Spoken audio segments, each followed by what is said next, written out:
With regards to the issue of the negotiations and discussions of commercial and external creditors, we really are, at the beginning of that discussion, and therefore cannot really be specific about what haircuts or how that will end.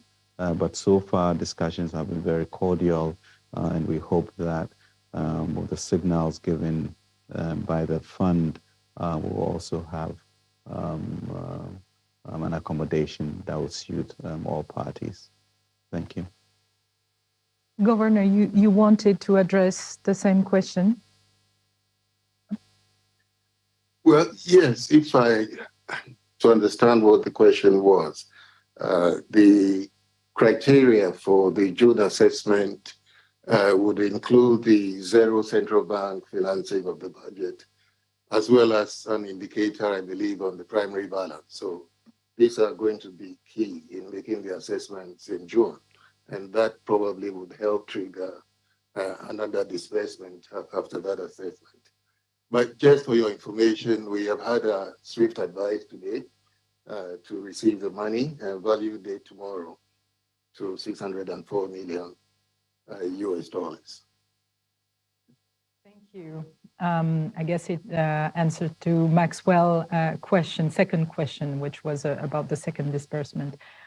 We have Edna Agnes Boyake from City News. Her question is, how does the IMF envision the extended credit facility contributing to macroeconomic stability in Ghana, particularly in areas such as inflation control and exchange rate stability? Stefan, maybe.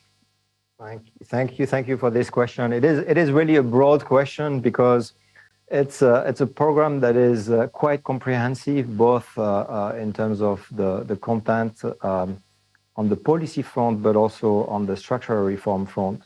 And all of these efforts combined will contribute to macroeconomic stability going forward. On the inflation side, I believe I will flag two key planks of the program that I have already mentioned before. One is the very substantial and ambitious fiscal consolidation program that the Ghanaian government has embarked on.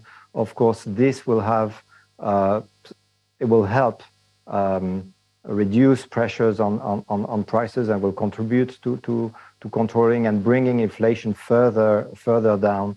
And then, of course, the other aspect that I mentioned is the bold steps that have been taken by the Bank of Ghana in raising interest rates and in eliminating monetary financing of the deficit, both policies that are very, very critical to bring inflation down, and that have already started bearing fruit.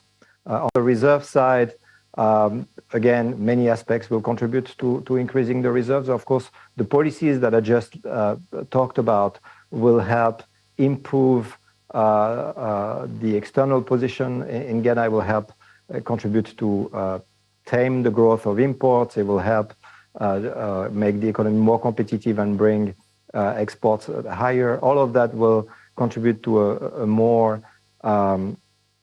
favorable external position, which in itself will lead to higher reserves. And of course, there is the impact of the program on the financing side, financing from the IMF, but also the financing that will help, that will be catalyzed through the IMF program from other partners that will all contribute to bolstering the international reserve position in Ghana.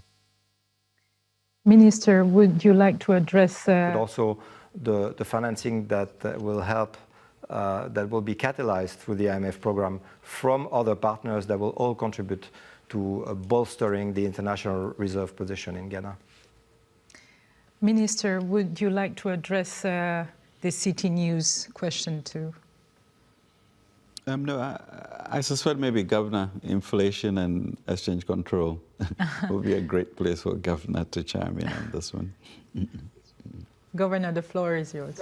Yes, thank you very much, Minister. I think that Stefan hit the nail on the point. The issue is about resilience, and this is really what I tried to explain in my earlier intervention, that as at the end of 2021, inflation was at 12.6.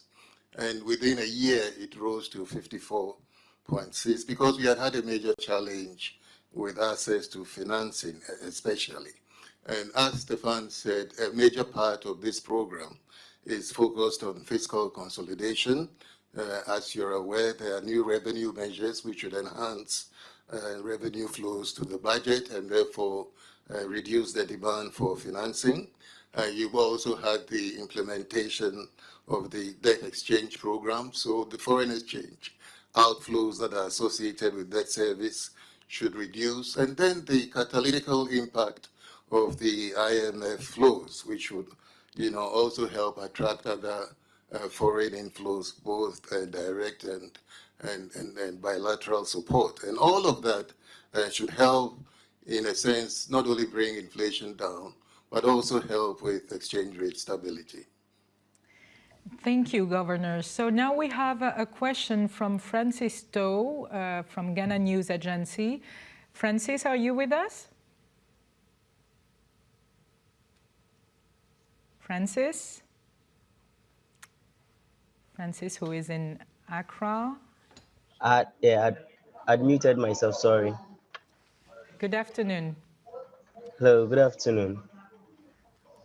I guess you can hear me. Yes, we can hear you. Please go ahead with your question. Great. So we've seen the government introducing various revenue measures. Since the economic hardship began, there have been various calls for some expenditure rationalization with a major call on the government to reduce the size of its current government. I would like to know from the fund, would the reduction of the number of will the reduction in the size of government have any impact on the current program that the government is seeking for? And I also want to find out from the finance minister. Already we've seen some banks recording losses. What exactly is the government going to do to ensure that banks are supported enough to provide funds to businesses, and how much has the stability fund been able to get so far? And the last will be the fund, the 600 million that's coming in tomorrow, as the Bank of Ghana governor stated. What exactly is this fund or this money going to be used for? Thank you. Thank you. Francis Toh from the Ghana Broadcast News Agency, who would like to address his several questions. He has several ones. Stefan. I can take a crack at it, and thank you, Francis. I am not sure I understood fully the first question, but I heard you talking about revenue measures and also reducing the size of the government. And so I think what I'll say on that is that indeed the program is quite ambitious in terms of putting the government finances on the sound footing going forward and ensuring sustainability on that front. And there are really two key components to this. One is the one that you were referring to these revenue measures. The program is ambitious on that front. The government has set for itself the objective of increasing the ratio of revenues that are raised domestically substantially over the next few years. And this is very important, of course, to contribute to the reduction in the size of the deficit. But more generally, going beyond that, it is also an important goal to bring the revenue ratio in Ghana closer to peers in the region, and this will contribute to making public finances much more resilient to shocks going forward. It will also create space for the government to spend more on priority spending, on helping the most vulnerable, and in implementing its vision for economic development and having more expenditure focus on priority spending and infrastructure going forward. On the spending side, Again, on the spending side, the reduction of spending I would say what is the most important is for the government to be able to provide better services at a lower cost, to make government expenditure more efficient. And this is, again, an objective that the government has set for itself. And there are a number of reforms under the program, particularly on public financial management, enhancing fiscal transparency, all of those aspects that the minister mentioned earlier in the event that are also very important. I will perhaps let the minister and the governor talk about support to banks. And there was a question more specific to the fund, I believe, at the end, but I cannot remember. We'll go back to it. Minister, would you like to address this question? Great. Thank you very much, Francis. Very, very good questions. With regards to the banks, yes, we went through the DDEP program, and we have all seen the effect on the banking sector, and therefore the structure of the Ghana Financial Stability Fund, which we intend to fund with up to $1.5 billion, $250 million from the World Bank, and government to contribute $500 million as we still speak to our development partners for them to participate in that. But the exercise, as you know, was really crucial to be able to reduce the level of interest that we are paying to support our debt. So yes, the World Bank should hopefully in the third quarter be able to bring that initial support going forward. As you know, we are running a budget deficit. We are also agreeing for zero financing for that. So to continue to support the programs that we have is where the $600 million will be deployed. I think going forward, the issue of efficiency of government and efficiency of services to the people are going to be key, and therefore finding ways of ensuring that we're efficient in our deployment that we have. So that's going to be key. I think for all of us in Ghana to really internalize that there's a new era with regards to our own behavior, re-engineering, and the type of imports that we have, moving towards food security, so the importation of rice and poultry and tomatoes, etc., are brought down, and we produce those ourselves. That really will signal a new way forward that will increase the resilience and sustainability of the program. Thank you, Minister. I think the question on the fund, Stefan, we will follow up with Francis bilaterally. We had a question from Edward Nyako from Ghana Broadcasting Corporation. May I know if the IMF program will lead to a cut in social programs such as LEAP, capitation grant, and the fee SHS? Minister, would you like to address this question? Thank you very much, Edward. And you had Stefan on this issue, the issue of ensuring that we protect the vulnerable is very clear in the program. So I think we have increased the resource envelope for the school feeding program. We are doubling, I think, the LEAP program to ensure that the welfare support continues. So no, we should not worry about that. And you have always had the president being very clear about ensuring the protection of lives and livelihood, and that spirit will continue. Stefan, would you like to complete? Well, no, I'll just add that, as the minister said, the ensuring adequate social protection is a key objective of the program. The budget, 2023 budget, has already taken important steps in this regard to not only to protect, but I would say to bolster support to the vulnerable through the most effective and the most targeted programs.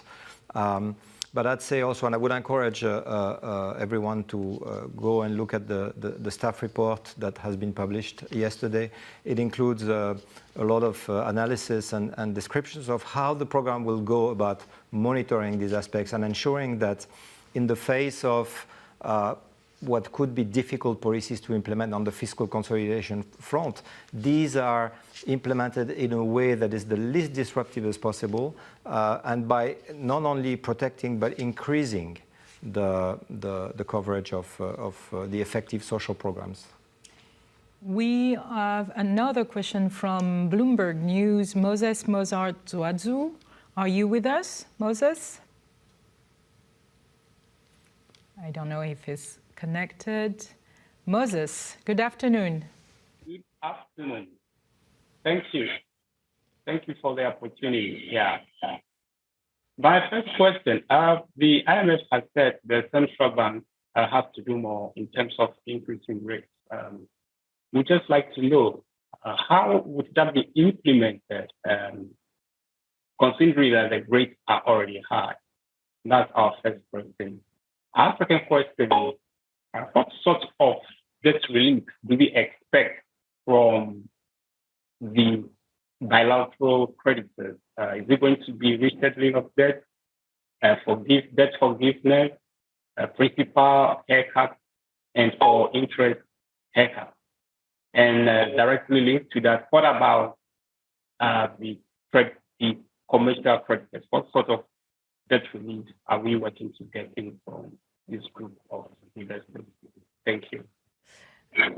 Governor, I would like to know if you were able to hear Moses very well, because I think this question was mostly for central bank.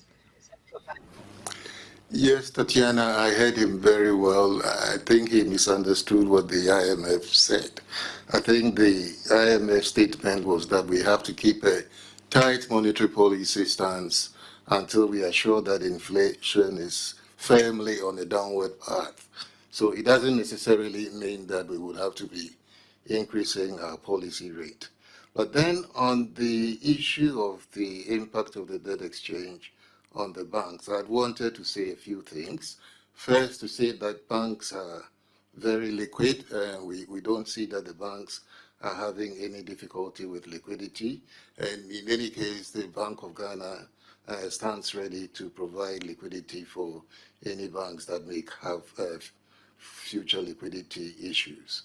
And also to add that the main impact of the debt exchange was to reduce the capital buffers of the banks. So what we have done is to give them some regulatory forbearance. We reduce the capital conservation buffer of 3%, and that reduces the capital adequacy ratio from 13 to 10%. And we've given them a period of 3 years to rebuild their capital buffers. So we think that the banks will be fine. Shareholders will systematically rebuild these capital buffers. And the government as a shareholder would also find resources to rebuild capital buffers of the state-owned banks. Thanks. Thank you. Kemi Osokuya, you have a question for us from Africa Bazaar magazine. Are you connected? Good afternoon or good morning. I guess you are in the US. Good morning.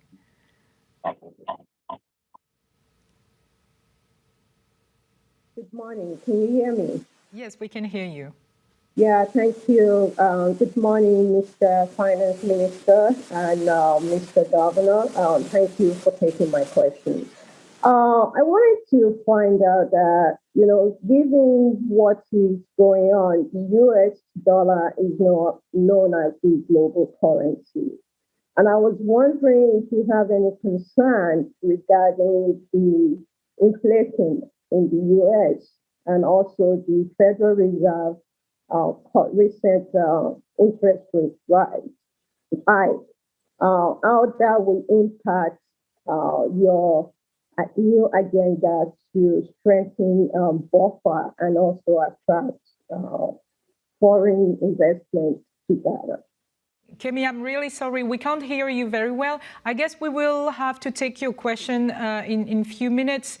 Before going back to your question, we'll go with Joy FM, George Wafie. George, are you with us? George? You're muted, I think, George. Can you?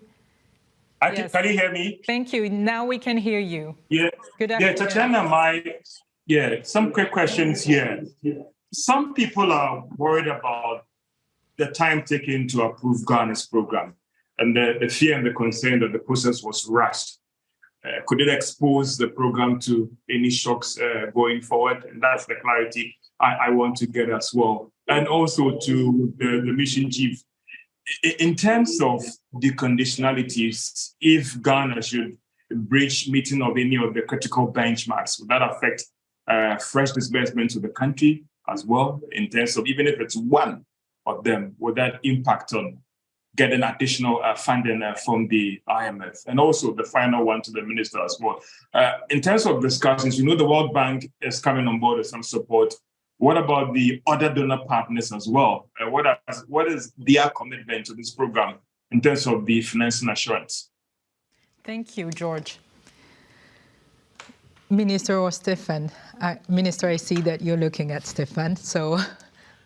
No, I could. I mean, George, thank you very much. And really, I think Kemi's issue was more of an issue of contagion effect. As U.S. rates go up, how does it trickle into our economy? That generally, affects all of us once rates go up. The weaknesses in the banking system also affects credit to Africa, to Ghana, etc.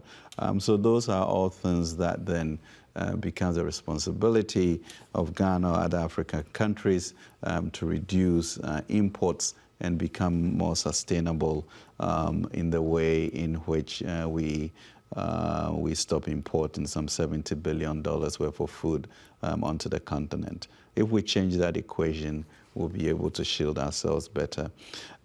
George, 3 questions on the issue of being apprehensive about how countries such as Zambia, Chad, and Ethiopia have not been able to go through bringing much distress to the economies, and the way in which Ghana has been able to work assiduously with the fund and the partners to have this landmark decision yesterday really should be considered an achievement instead of, saying that it has been rushed. The program, as Stefan said, is rich and solid, and I really would encourage you to read the documents for you to know that. I think when we are able to do good work, we should be courageous enough to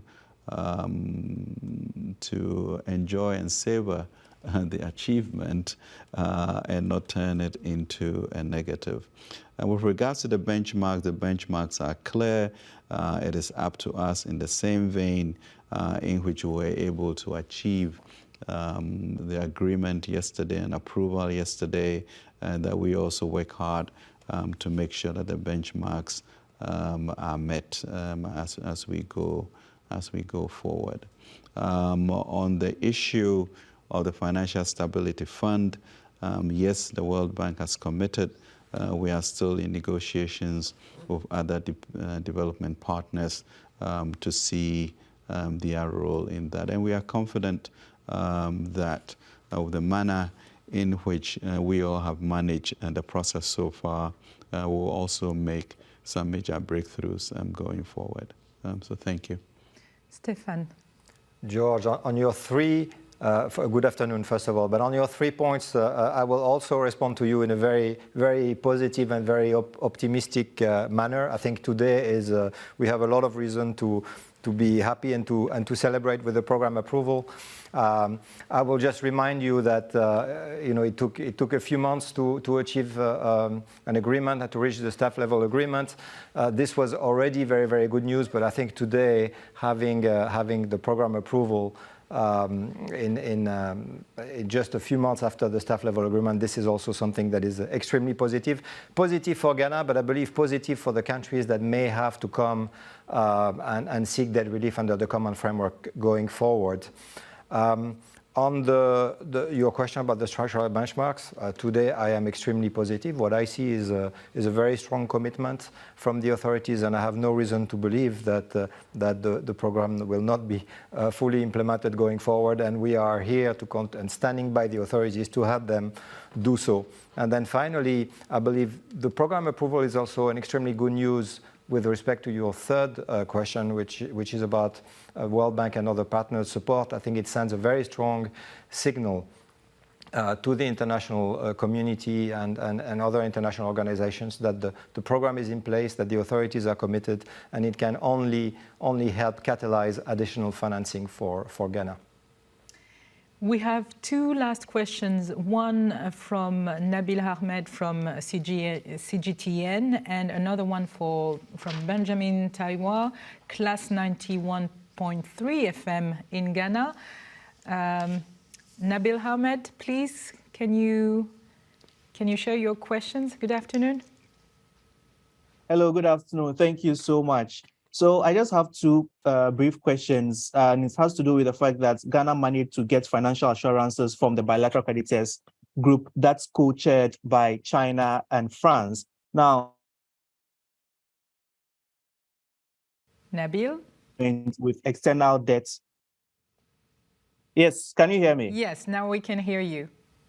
Yes, I just want to find out whether it is clear what the debt restructuring agreement with external creditors look like at the moment. And has there been any progress on negotiations with Eurobond holders to restructure the debt owed to private investors? Thank you. Thank you. And the other question is from Benjamin Tawia from Class 91.3 FM in Accra.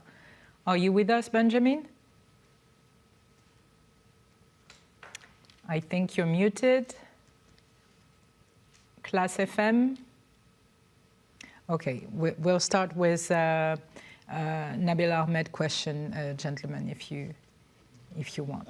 Nabil, thank you very much indeed. I think last Friday was actually quite a seminal moment for the whole common framework G20 expedition, we would say, because it has been really difficult for a lot of countries. The co-chair by France and China and the discussions that went on for the assurances to be given on Friday were timely, well thought out, and also it's an indication of how we may be able to work with the common framework more effectively for other countries that are coming up. With regards to the external creditors and the Eurobond investors, as I mentioned earlier, we've started those discussions, and given the signaling that has come from the fund, that would sort of influence the environment and the discourse. But there's a lot of optimism about exactly where Ghana is going, and that if any country can do it, Ghana can do it.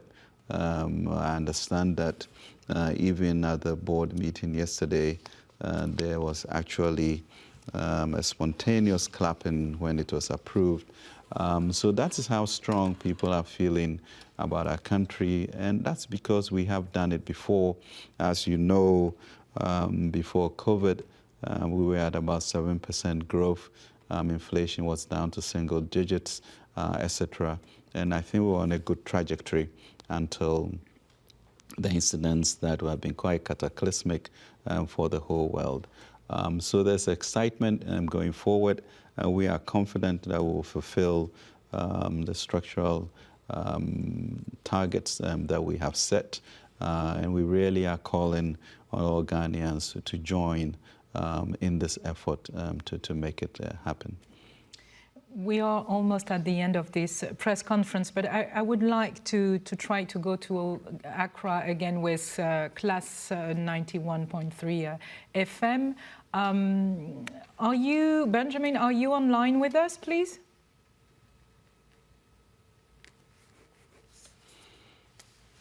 Benjamin, can you hear us?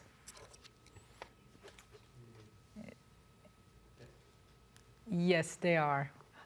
Good afternoon. Good afternoon, Benjamin. Can you hear us?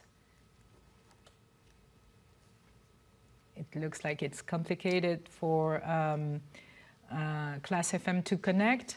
I would like to, before we close this special press conference, I would like to give you a...